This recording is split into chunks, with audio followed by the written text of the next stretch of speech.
kita baca semoga bermanfaat bagi kita sekalian fitni wa dunya wal akhirah. Amin. Amin ya rabbal alamin. Ibu-ibu yang kami hormati, sebelumnya mari kita awali dengan bersama membaca surah Al-Fatihah. Ini yang berdoa wassalam ila hadratin Nabi sallallahu alaihi wasallam wa alihi wa ashabihi wa ahli baitihi wa dzurriyyatihi ajmain.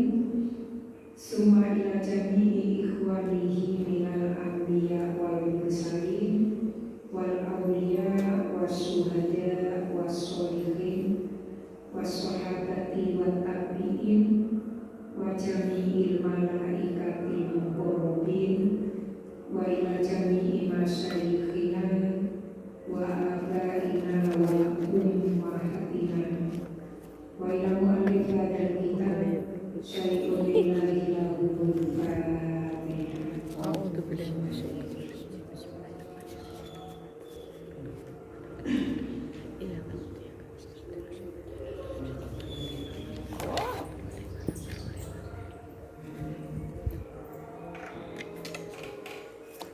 Bismillahirrahmanirrahim. Ibu-ibu yang kami hormati, pagi hari ini kita membaca kitab Sulam Taufik. Kita melanjutkan yang kita baca pada beberapa waktu yang lalu. Kalau beberapa waktu lalu kita juga membaca tentang kewajiban bagi setiap orang mukallaf.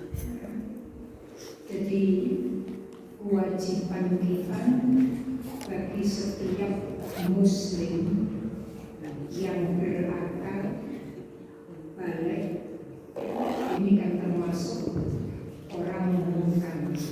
Nah di situ ibu yang kami hormati, yang kemarin kita baca sebagai orang mukallaf, kita wajib menjalankan apa yang diperintah oleh Allah dan wajib menjauhi apa yang dilarang oleh Allah. Kalau dalam kitab Sulam Taufik ada ujami ma aujada.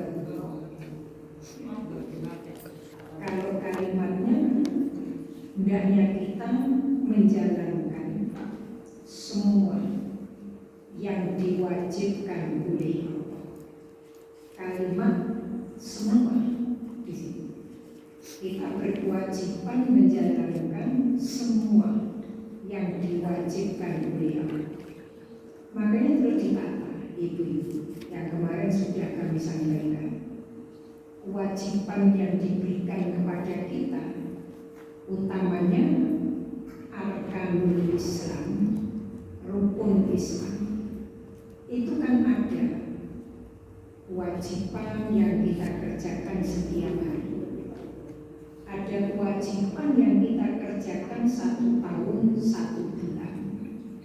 Ada kewajiban yang kita kerjakan 1 tahun sekali.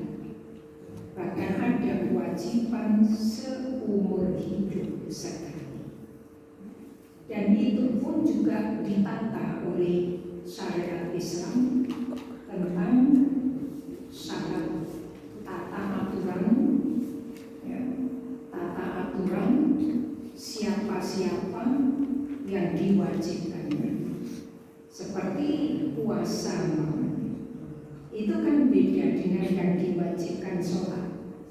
Kalau sholat itu kan setiap orang Islam umur sudah balik, akal sehat, dimanapun, kapanpun, kondisi apapun, namanya sholat tidak boleh ditinggal. Selama kita barangkali perempuan tidak ada udzur syar'i. Tapi kalau puasa beda lagi. Islam balik berakar mampu. Bahasa situ ada mampu. Sama seperti zakat itu mampu. Dan terus diterangkan yang tidak mampu itu siapa, sanksinya apa, itu kan ada yang harus dipenuhi dalam kewajiban puasa. Zakat pun juga begitu, ada tata aturannya. Orang yang sudah ada cukup nisabnya, siapa-siapa yang diberi, kapan kita mengeluarkannya ada.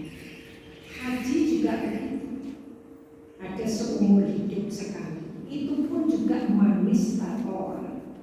Ada kalimat istitoah yang sekarang jadi perbincangan tentang istitoah. Mereka kalau tidak mampu kan diwajibkan haji. Makanya haji diwajibkan bagi mereka yang sudah ada kemampuan untuk haji, baik dalam fisik atau biaya yang diperlukan. Nah kemudian itu Islam pun juga memberikan satu keterangan tentang arti wajib. Wajib itu apa? Haram itu apa? Itu sudah kita baca. Ada pula barang siapa yang mengerjakan kewajiban, Allah akan menyiapkan banyak pahala yang diberikan kepada orang yang mau mengerjakan kewajiban. Larangan juga begitu. Apa sanksinya orang yang melanggar larangan Allah? Kemudian itu ada satu hukum yang namanya sunnah. Sunnah itu kan sukarela, dikerjakan baik, tidak dikerjakan tidak apa-apa. Banyak kan contoh-contoh. Sholat wajib ada, yang sunnah pun juga ada. Tapi kita tidak boleh istilahnya menyepelekan. Sunnah belum, tidak bisa. Jangan seperti itu. Karena sunnah itu perbuatan yang dianjurkan oleh Nabi. Sehingga kita tidak boleh untuk umpamanya kita sepelekan. Sampai jadikan sunnah baik karena kode udah. Walaupun kita tidak menjalankan, tapi jangan komentar seperti itu. Karena itu yang diajarkan oleh Nabi. Puasa pun juga begitu. Ada puasa wajib Ramadan, ada puasa wajib bayar kifarah, ada puasa wajib karena nazar. Itu kan. Ada juga puasa sunnah. Puasa sunnah itu macam-macam. Nabi memberikan satu pelajaran. Ada yang mingguan, Senin, Kamis. Ada yang bulanan, 13, 14, 15, Qamariyah. Ada yang berkala, Syawal, Dzulhijjah, Muharram, Rajab, Sya'ban. Itu juga ada beberapa yang dicontohkan oleh Nabi. Walaupun itu perintah sunnah, tapi kita pun, sehingga kalau kita baca dalam Bidayah, Imam Ghazali itu kan juga pernah mengingatkan, besok kalau kita sudah sampai ke tempat asal kita, mana ke akhirat, sebelum kita di mana tempat kita yang sebenarnya. Nah di situ kan ada yang namanya manusia itu, termasuk orang-orang yang robih. Robih itu orang-orang yang beruntung. Ada kalanya orang itu salim itu sebagai Islam, pas-pasan. Ada orang yang namanya khosir, orang yang rugi. Nah, di situ kan dijelaskan kalau orang yang sangat robih itu siapa? Di dunianya dia mengerjakan kewajiban dan juga mengerjakan sunnah Rasul. Jadi kan ini berarti ini ya, kewajiban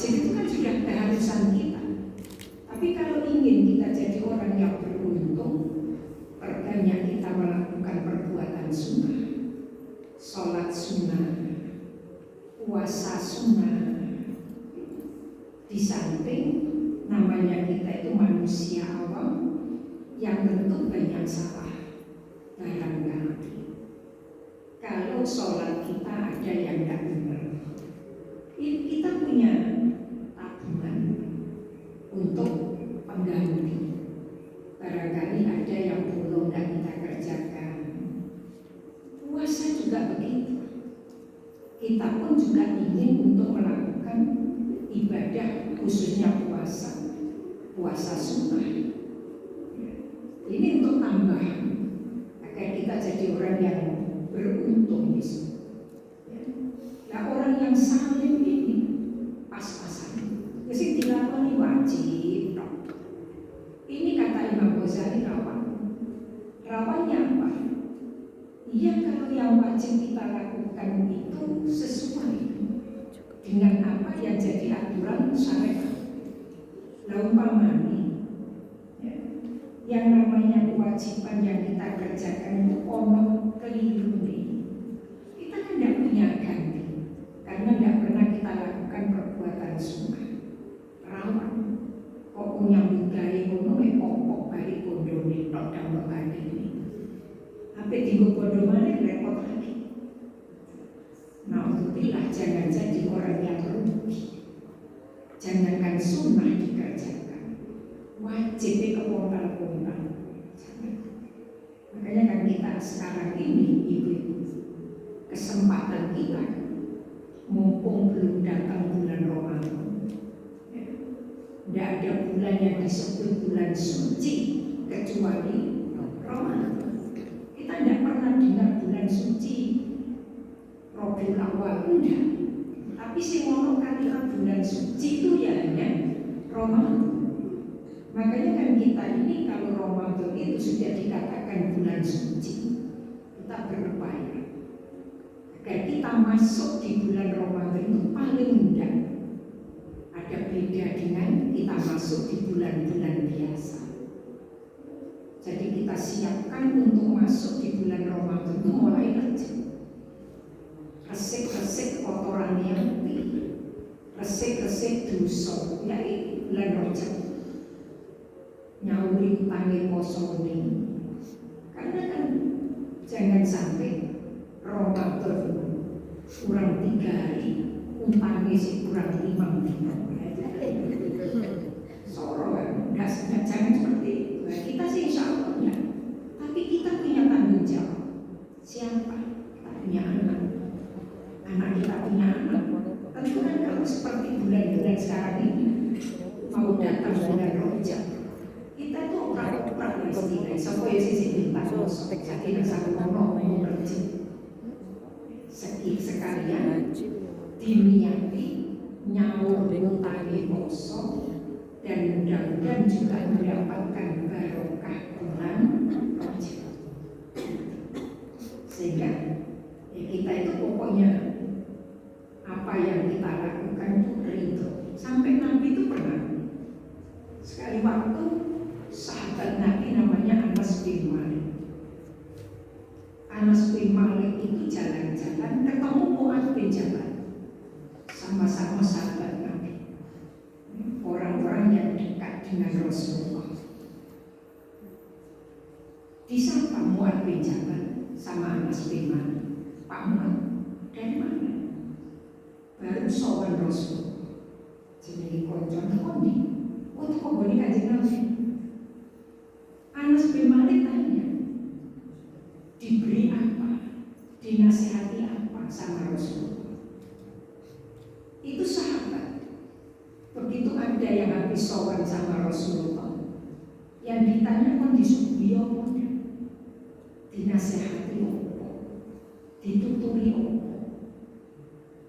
Mu'adz bin Jabal bilang, Nabi tadi mengatakan begini, barang siapa semasa hidupnya dia baca la ilaha illallah dengan hati yang tulus, dengan hati yang ikhlas, kholison mukhlisun. Kata Kata Nabi, dakhala jannah, calon penghuni surga. Anas bin Malik masih tanya, Nabi Malik? Nabi mengatakan, barang siapa yang mau puasa di bulan Rajab walaupun 1 hari, dinilai yang tetapi ridho, yang dicari karena Allah, ridho Allah, dakhala jannah, orang itu akan jadi calon penghuni surga. Anas bin Malik koyo penasaran, muat itu Kanjeng Nabi dawuh mungkin apa namanya diri saking oleh meyakinkan ya. Anas bin Malik langsung sowan ke Rasulullah. Begitu masuk ke rumah Nabi ya, setelah salam Anas bin Malik tanya, Kanjeng Nabi, Mu'adz bin Jabal baru dari sini? Oh iya, cinta semuli mungkin kepanggil kulo. Katanya Nabi memberikan keterangan ini kada wakada. Apa kata Nabi? Benar, sodaqoh. Nah, jadi kan ini kan diyakinkan Anas bin Malik setelah mendapat keterangan dari Mu'adz bin Jabal seperti itu, Anas bin Malik meyakinkan untuk bertemu dengan Nabi. Sehingga sepakat kalau Imam Syafi'i mengatakan puasa di bulan Rajab itu sunnah. Nabi pun juga mengerjakan. Nabi pun juga pernah tidak puasa. Ya, puasa ya enggak. Kalau Nabi puasa terus 1 bulan, khawatir umatnya jangan sampai dikira merupakan satu kewajiban. Makanya Nabi kadang ya puasa, kadang enggak. Ya paling enggak kalau kita dulu waktu di pesantren sama Bunyai Pak Yai kita diajari. Kalau sudah bulan Rajab 10 ya diajari paling tidak mendapatkan 10 hari. Sampai kalau kita baca dari nasihat almarhum al-Maghfurah Mbak Yai Maimun Zubair, dia pernah mengatakan, oh nek dari sopo-sopo 10 dino, ya wis siji karo 10, siji karo 10. Ada apa di sini? Nah, tentu kan yang dikatakan oleh para ulama itu kan sudah ada penelitian dari sekian banyak hikmah yang ditelusuri, ternyata memang banyak sekali hikmah yang ada di bulan Rajab. Allah menurunkan Nur Muhammad itu pun 10 Rajab. Makanya kan kita nanti malam itu kan masuk tanggal 1. Ada dalam satu riwayat, tapi wallahu a'lam, man ahya awwala lailatin min Rajab lam yamut qalbuhu idza matatil qulub. Ada satu riwayat, barang siapa yang menghidup-hidupkan tanggal 1 malam tanggal 1 Rajab, nanti malam menghidup-hidupkan itu dengan cara apa? Tentu saja kita akan menambah amal kebaikan. Jadi banyak baca sholawat, banyak berzikir, ya, tahajudnya, tasbihnya, ya mungkin kan gitu. Ya, karena ini akan datang bulan sebagai pengawal datangnya bulan Ramadan. Jadi seumpama Ramadan itu tamu agung, nah ini ajudannya ini sudah datang terlebih dahulu, memberikan satu peringatan akan datang bulan suci. Jangan sampai kita masuk di bulan suci, diri kita masih banyak kotoran-kotoran yang belum dibersihkan. Ya terutama kan kotoran hati. Kotoran hati. Ini bulan Rajab ini perbanyak dikir, baca sholawat, yang punya hutang puasa yang disauri kosongi, yang tidak punya hutang puasa barangkali sekalian kita melatih diri untuk berpuasa. Ya sekalian kita niati puasa sunnah. Tidak ada larangan. Larangan puasa itu kan hanya hari raya, Fitri dan Adha, dan juga Asyar. Itu doa. Di hari apapun kan kita boleh puasa. Tidak ada larangan.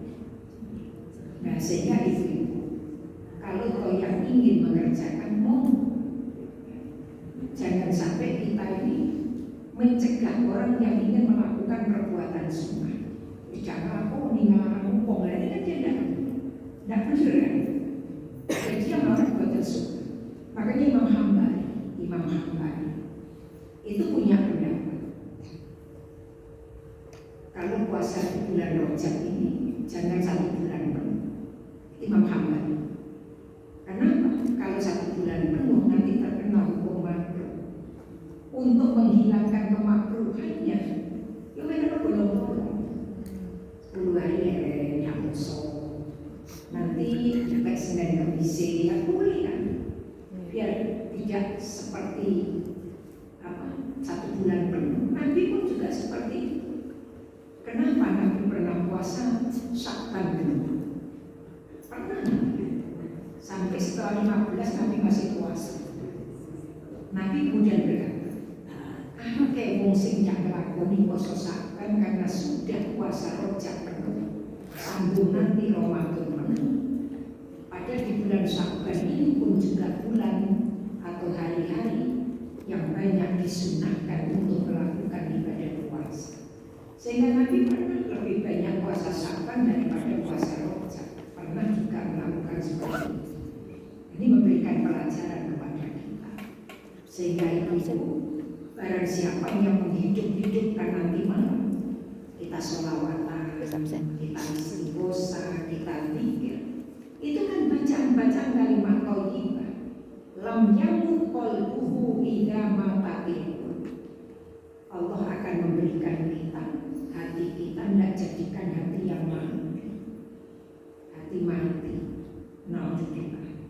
Dulu sudah sering saya sampaikan, hati manusia kalau diterangkan dari Quran itu kan ada macam 3.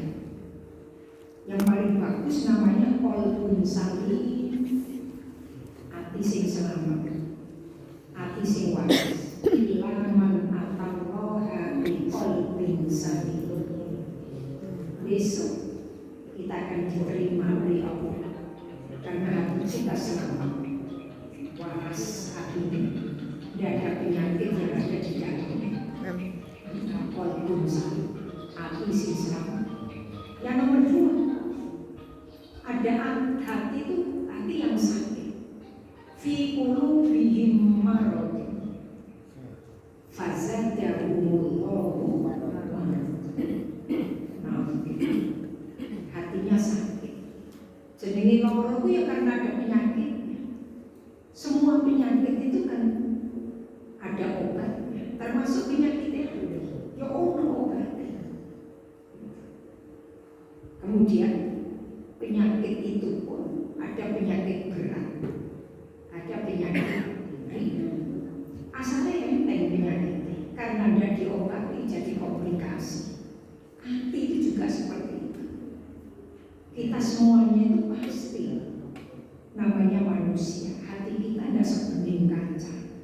Tentu ada titik-titik yang menjadikan hati kita ini kotor. Cuma mudah-mudahan tidak terkena yang besar. Ciri-ciri Imam Ghazali hanya seperti hati itu seperti kaca. Kalau sering kita bersihkan, tidak sampai kotoran itu temantel. Tapi nek kocornya itu tidak tahu diresik. Asal kena duduk, tambah suwe tambah kandil. Begitu kita mau resik-resik, tidak hanya dengan sekedar kemuncing, tapi butuh koyo kamu bilang temrok-temrok kotor. Sama kan seperti kotoran baju. Kalau hanya sekedar kena keringat, baik biasa-biasa. Tapi dia wis kadung koyo seragamnya sekolah, pemain sekolah SD. Ya, ada seragamnya putih. Gak cukup banyak kita cek-cek di kayak balik krim, diuncak sabun, nah itu kan saking kotorannya terbenih. Hati pun seperti itu. Kalau sudah sampai terkena penyakit yang parah, sing cilik-cilik itu yo itu sombong, wabut penyakit sombong. Itu penyakit abot. Khilsun, serakah. Tapi penyakit abot, hasut, penyakit abot. Ini kalau punya yang kecil-kecil abot, nggak bisa diobati hanya ke rumah mengaji. Padahal ini merupakan obat. Ngaji, baca Quran, bersolawat, berzikir, itu kan obatnya. Apalagi kalau kita punya semacam wiridan yang khusus, kita baca rutin, gitu. Insya Allah itu nanti yang akan menjadikan hati kita itu agak sedikit terkurangi sifat-sifat kejelekan, sehingga ibu-ibu yang kami hormati, termasuk puasa. Sehingga Abdullah Al-Anqabi itu kan pernah bilang, obat yang tikono itu mesti tiga ujian ada. Oh, anti itu kan itu bukan karangan orang biasa. Yang punya Abdullah Al-Anqabi ada dalam kitab Nasoihul Ibad, panjenengan dia tahu. Dawaul Qalbi, komunianti, mojo Quran, ngertek nosak maknani. Kaping pindho salat wengi lakonono, kaping telu wong kang saleh kumpul orang-orang baik biar kita ikut jadi orang baik. Kaping 4 kudu ingkang kuya poso, kaping 5 zikir wengi ingkang suwe. Banyak zikir, ya balik zikir kok mesti panjenengan yo zikir ndak berbuati. Lesan di istighfar artinya sehingga tidak manjur obat itu. Makanya kita ini paling tidak bareng-bareng itu kan enak, banyak zikir jadi obat. Jadi lesan kita berzikir, apa istighfar, apa sholawat, apa tasbih, apa tahlil, tapi hati ini mengikuti.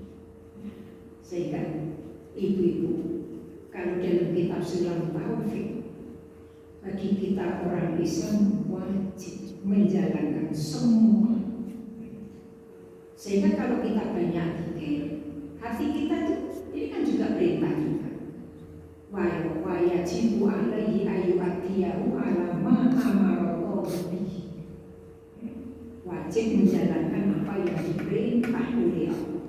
Sholat itu kan juga perintah, di dalamnya juga banyak zikir yang kita baca. Jangan sampai hati kita kalau tidak diobati penyakit itu mau hati negatif, hati sing mati, hati mati. Sampai Quran mengatakan hati yang kos au asyaddu kal hijarati au asyaddu qaswa. Gambar no hati koyo watu, bahkan luwih atos tinimbang watu. Ini luwih atos tinimbang watu. Masih. Karena apa ya? Banyak penyakit. Sejak mempak sampai dulu pernah saya sampaikan. Hati itu ibaratnya wadah. Wadah ini rumah apa jadi sini desain banyu, isi banyu. Desain teh ya isi teh. Hati juga gitu. Kami wadah bocor, itu hati loro. Hati loro itu gambarannya koyo wadah mun bocor. Desain opo wae dodor. Tak ono bekase opo-opo, meteles ngono tok dilukari. Hati kadung loro. Kena penyakit. Hati mati, koyo wadah memang kurang. Di sini opo, tidak bisa. Tuntunan wangi, kandang-kandangan repot. Itu namanya hati mati, tidak peduli. Jangan sampai punya hati. Kok hati mati? Makanya hati mati banyak dikit. Mudah-mudahan kita tidak sampai punya hati sehingga hati mati. biasanya bangunnya 2:30 pagi. Kadang alarmnya dirobong sampai subuh jam 4, tadi punjul berapa menit, berapa punjul 4 atau punjul berapa menit. Alarmnya diisep, diganti jam 2. Saya naik jam 2 diganti jam 2. Akhirnya ya nonton ini. Kita tuh terpaut seberapa jam saja itu sudah rugi. Sehingga ibu kita sekalian mumpung obatnya kan itu mumpung kan masih urip. Kapan mana kalau dasar masih hidup, diberi Allah kekuatan, masih diberi kesehatan. Nah sehingga kita ini karena punya semacam hati mumpung itu tadi, semangat. Kemudian kita juga itu barangkali sekilas di dalam kita menyongsong datangnya bulan Ramadan. Nah kemudian yang kita baca di dalam kitab Sulam Taufik setelah kemarin yang kita bacakan yajibu ala kulli mukallafin, wajib bagi setiap orang mukallaf menjalankan apa yang diwajibkan oleh Allah, menjauhi apa yang dilarang oleh Allah Ta'ala. Dan juga diterangkan yang namanya wajib itu apabila dikerjakan mendapat pahala, apabila ditinggalkan mendapat siksa. Yang namanya haram apabila dikerjakan mendapat siksa, ditinggalkan mendapat pahala. Kita punya kewajiban memerintah kepada siapa yang menjadi tanggung jawab kita untuk melakukan kewajiban ini, anak terutama. Ya. Ini banyak sekali orang yang ya termasuk saya kadang juga bukan kongres tapi kadang juga kita itu apa ya, oleh ngandani itu tidak bisa. Masa kita mau dulu sembahyang itu kan barangkali ya. Sekarang sih yang ada kan cucu wis sholat belum jam 2 kadang itu sampai kita tuh mau ada sekali ya kadang itu dia kadung hati di bolong ya.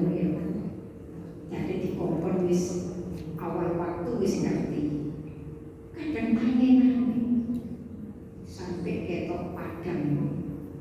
Apalagi nek dino minggu itu karena tidak punya tanggung jawab di sekolah isu. Itu juga seperti itu. Makanya senang saya. Senang subuh rondo awan senang jam 4 kunjul senang. Baru subuh di setengah 4. Kan pernah sih beberapa bulan yang lalu November, September, November, Oktober, November kan subuh nih setengah 4. Itu tanya harus ketok padang masih dulu jam 5, dulu jam 5. Tapi wis ketok padang sekarang kan ya jam 5 sih ketok petang. Sama kan? Jadi anak-anak itu biar sampai jam di rumah itu jam Jawa itu berdua jam 12 gitu. Jadi untuk anak-anak kadang kita cepat mau jadi untuk semangatnya anak-anak biar sholatnya itu tidak terlalu mengubis. Itu kewajiban kita.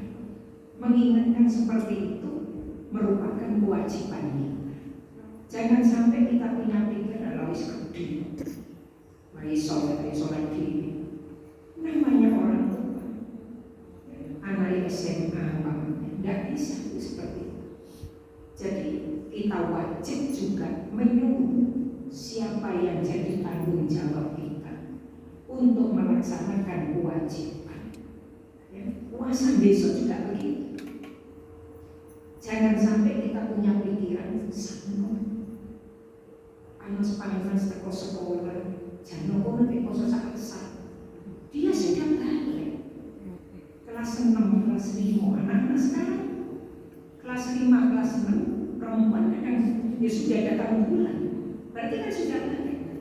Tidak boleh kan poso saksa, ya harus poso sedino. Jangan sampai kita itu karena ada rasa iya, dalihnya tuh sampai jangan si kelas 5 tapi harus balik. Nggak bisa seperti itu. Wajib bagi kita untuk mengingatkan mereka agar supaya mereka bisa menjalankan kewajiban dengan sebaik-baiknya. Sudah titik. Nah kemudian kita lanjutkan faminal wajib. Ada lagi yang diwajibkan bagi kita orang mukallaf.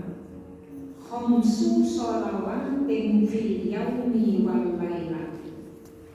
Ini sudah saya sampaikan.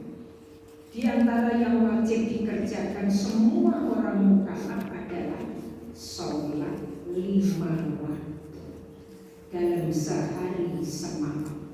Terus jangan ditawar. Mergo sakjane wis ditawar Kanjeng Nabi. Sing asale seket jadi 5. Ya, pertama abduru sholat duhur. Sholat duhur, asar, maghrib, isya, subuh. Itu pun ada waktu-waktu yang harus kita penuhi. Jadi Allah mengatakan sholat itu ada waktunya kan. Kita mau utang, ada waktu-waktu yang telah ditentukan. Sehingga kita sekarang enak. Dulu zaman Nabi belum ada jam, belum ada jam masih ini Nabi. Zaman Nabi itu sedikit pedoman, sengini matahari. Sampai oleh ulama fikih itu tetap ditulis di kitab. Kapan waktunya dulu? Idza zalatis syamsu ila masiri dhilli kulli syai'in misla. Ini kan apabila metune lingsire srengenge sampai kalau ada barang ini ada terkena matahari, ada bayang-bayang podo karo barangnya dukure 1 meter, wayangannya 1 meter, habis sudah waktu itu dulu.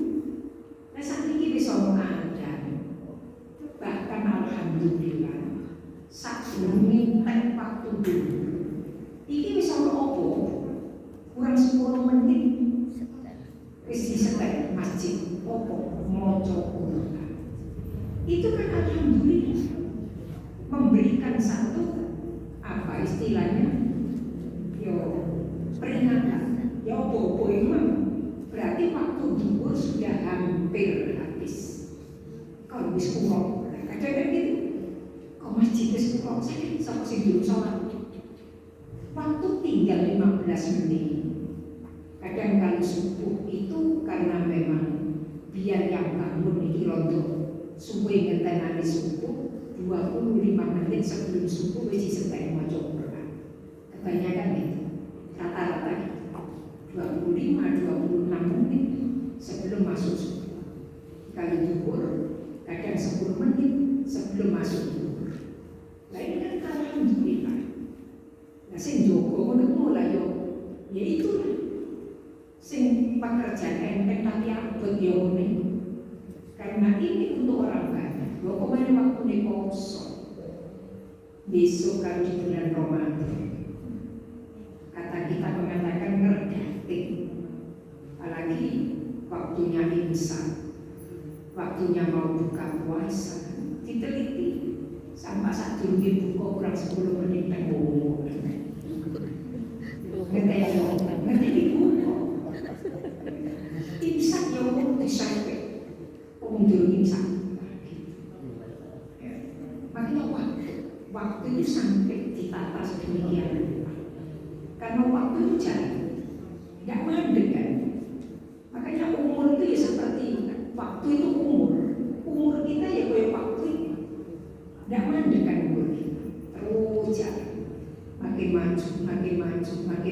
Sesuai ketemu nih, sama seperti itu. Waktu juga kadang kok disik pada nyanyo mama.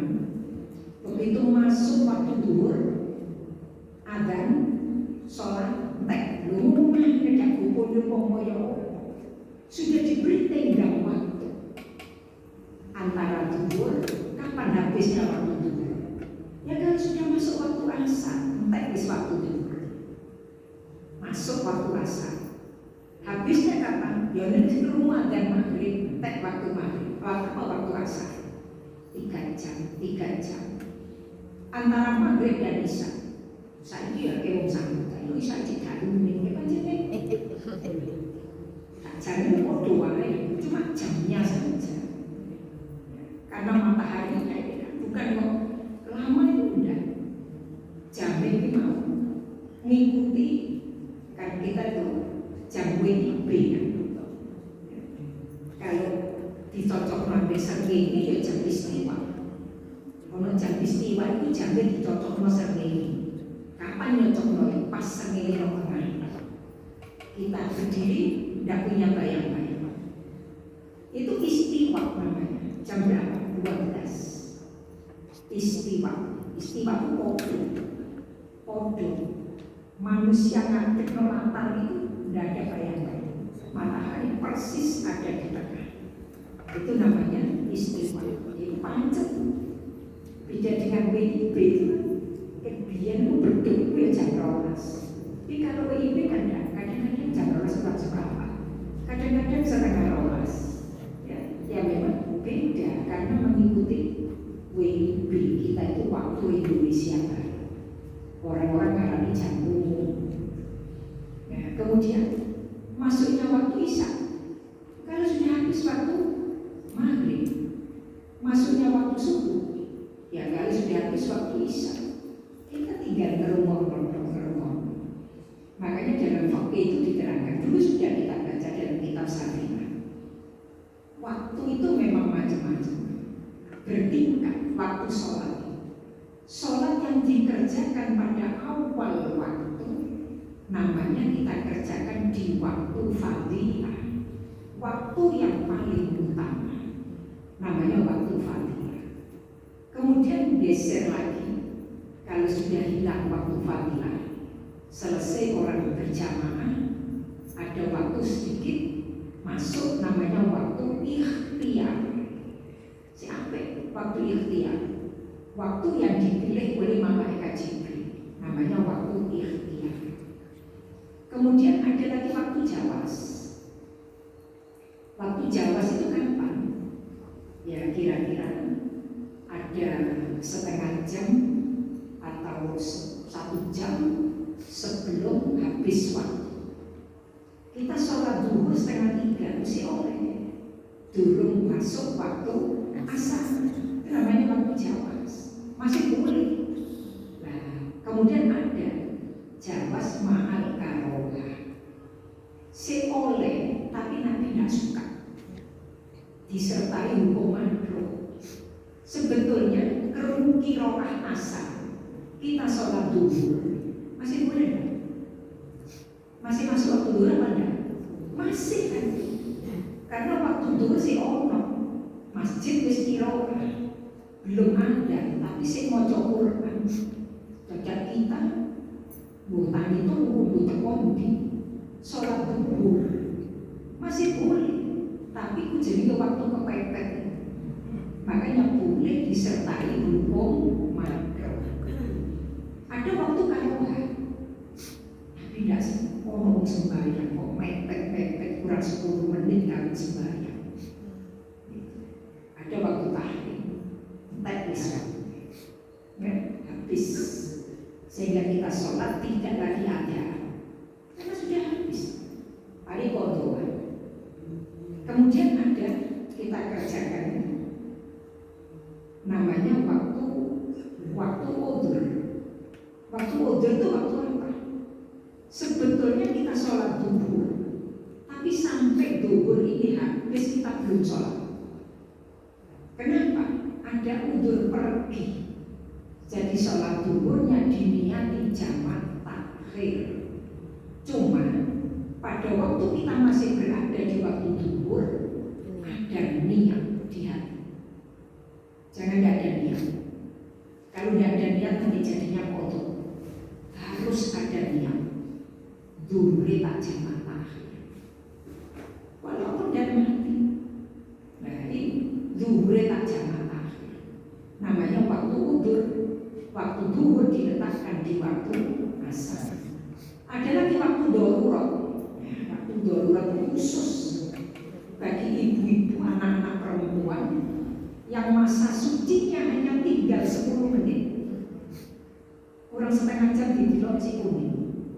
Kurang 20 menit dilihat sudah bersih seperti kapasnya. Cepat mandi. Waktunya mepet. Sholatnya ada tinggal 4 menit. Tinggal 3 menit. Sekawet oleh sak rakaat kerungu adan asar. Lanjutkan sholat duhurnya. Jadi waktu darurat. Liyane orang seperti itu tidak bisa. Khusus bagi mereka-mereka yang waktu sucinya yang tinggal beberapa menit. Biasanya sing koyo ngono iku gojek sing kok bae mesti bisa. Mesti bisa. Padahal waktu duhur mestinya masih ada, tapi gak digawe keramas. Semuanya mesti sore-sore. Akhirnya waktu duhurnya hilang. Makanya di fikih diterangkan barang siapa yang kemarin itu sudah kita baca, yang sucinya asar, kita sholat asar duhure katut melok di foto, yaitu saking hati-hatinya. Ya, karena antara duhur dan asar itu bisa dijamak kalau kita ada udur pergi. Nah itulah besok insya Allah kita lanjutkan di situ masih banyak. Fatajib dari buku yang di situ tentang kewajiban bagi kita sebagai orang mukallaf, apalagi mengenai waktu-waktu sholat. Ya mudah-mudahan kita pun lebih hati-hati dalam menjalankan kewajiban ibadah, terutama ibadah yang pokok yaitu sholat 5 waktu. Ibu-ibu dimohon keikhlasan hati, sabar sejenak. Ada hajat kirim doa untuk almarhum